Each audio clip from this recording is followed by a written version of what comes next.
সালে হেফাজতের শাপলা আন্দোলনে রাতের অন্ধকারে বুবু করলো নির্যাতন, পুলিশ দিয়া করলো বুবু উলামা নির্দন বন্ধুরে।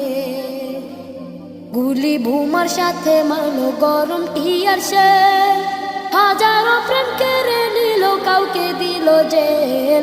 মানবতার মুখোশধারী বুবুর খেলায় খেল বন্ধুরে।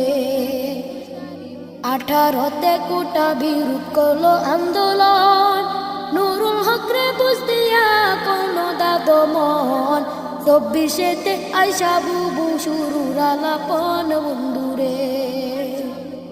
দাবি না মানিয়া বুবু করলো নির্যাতন, দরপা করার গণহত্যা দেখলো জনগণ। সবাই তখন মাঠে নামাজ পড়লো রে ভাই।